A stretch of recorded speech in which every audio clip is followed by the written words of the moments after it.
Good morning, everybody. It's story time. Today we're going to read Wizzle. I hope you enjoy it. Wizzle the witch was busy biting her nails. "Beatrice," she said, "I'm bored stiff."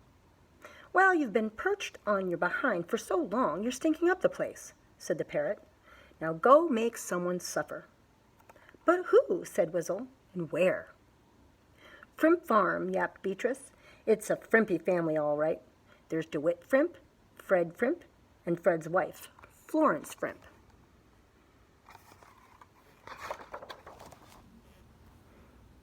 Wizzle took her parrot's advice, turned herself into the common housefly, and zizzed over to Frimp Farm to check it out incognito.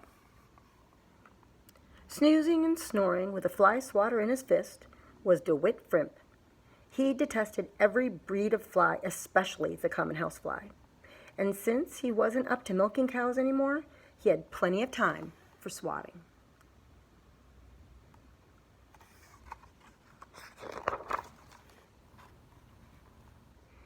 Wizzle lit on his bald plate, and acting like a genuine fly, she sailed down his nose, across his cheek, and tickled his ear with her tiny feet. DeWitt sprang up, swishing his swatter wherever he could. He swished it 3 times, missing the witch by only a hair.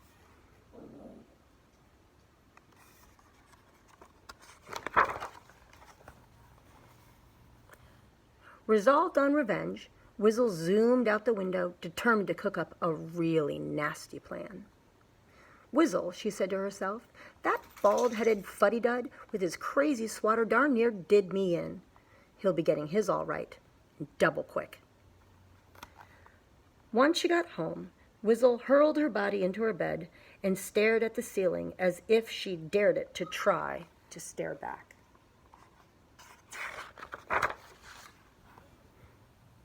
Suddenly, she got up and began pacing the floor in her snakeskin slippers. "Beatrice," said the witch, "listen, that old foggy keeps his swatter in his left hand, so he's a lefty.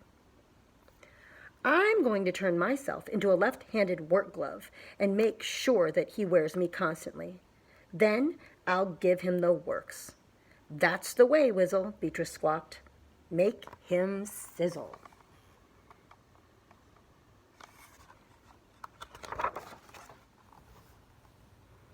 Before sunrise the next day, Wizzle was down near the Frimp mailbox, sulking in the bushes.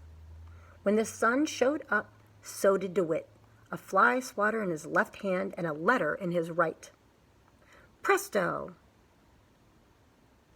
What had been a witch became a glove. After posting his letter, DeWitt spotted it.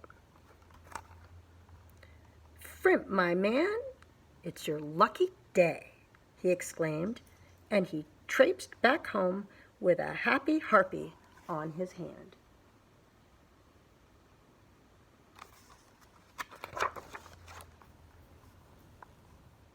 DeWitt took to wearing his new glove all the time, except when he washed or shaved, or had to wind his watch or pick his nose. He wore it at breakfast, lunch, and dinner, as if that was normal behavior. Wizzle gave him time to get used to her, but then she got busy, and DeWitt soon found himself losing the war on the flies. He'd swing and he'd swat, and he'd hear the swatter swoosh, but Wizzle just jerked his arm a tad to this side or a tad to that side. No soap.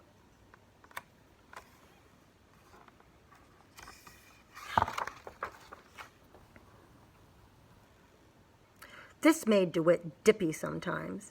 He'd let out a war cry and chase that little devil all over the house, hitting everything in sight except for the flies.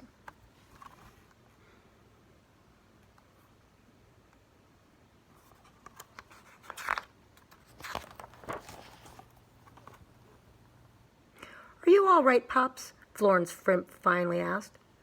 "I'm fine as wine," DeWitt lied. "Baloney," said Fred Frimp. "You've been acting nutty ever since you found that glove." "Nutty? If anyone around here is nutty, it's you. Anyways, I won't stop wearing it." "Please, Pops," said Florence. "Just take it off for one day and see what happens." "No way, and that's that," he said. But they kept pestering him until the witch lost patience and decided to teach Fred and Florence to mind their own business.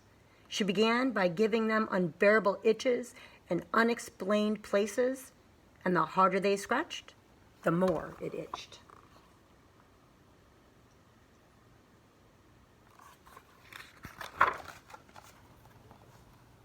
At dinner that night, she made their meatballs explode and their water spurt up like fountains.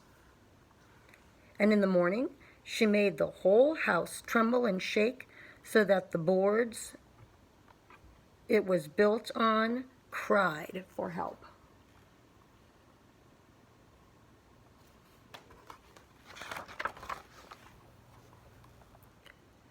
Making his sad way over the bridge that afternoon, having witnessed the weird things that were happening, DeWitt finally saw the light. Fred and Florence must be right. The glove had to be the culprit. He wrenched it from his wrist and flung it into the river. Wizzle, the glove, began squirming and stretching, and right there in the water began turning into the hateful hag she had always been.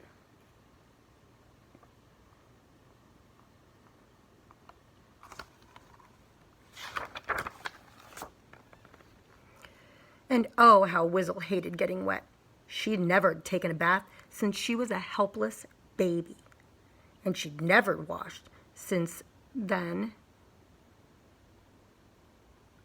And her two horrible hands had never seen water.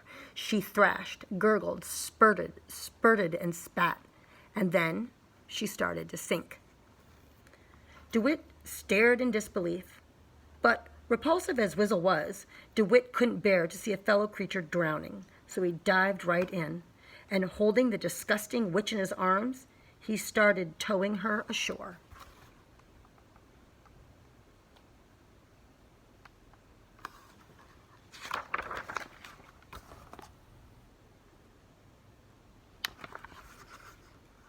Halfway there, he was startled to see that this witch, instead of looking sinister, was blushing, and smiling with gratitude in his wide-open eyes.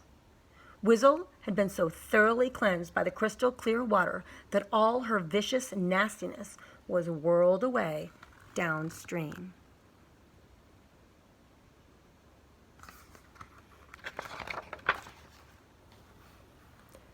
Instead of running for his life as soon as they hit the riverbank, DeWitt found himself hugging a surprisingly sweet old lady.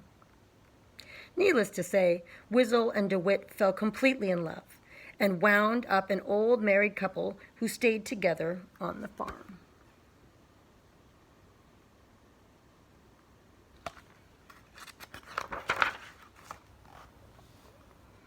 Wizzle was never bored again. Sometimes she and DeWitt even played cards with Fred and Florence, and Beatrice would kibitz at the games.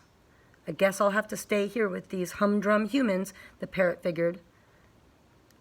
"It'll be a whole new hayride." I hope you liked this book. We'll be doing another one next Monday, and I hope to see as many of you as I can at our Zoom meeting on Wednesday for our favorite pets. I hope you guys have a great week.